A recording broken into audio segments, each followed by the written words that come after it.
শানে নুজুল।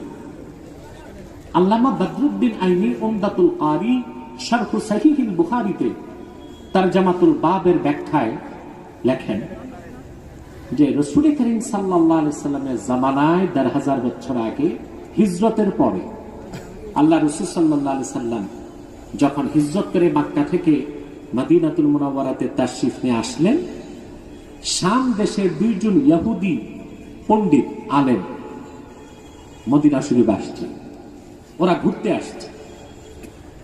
হাদিসে কথাটি এইভাবে এসেছে, আমি রিওয়ায়াত বিল আলফাজ করছি না, মানা করছি।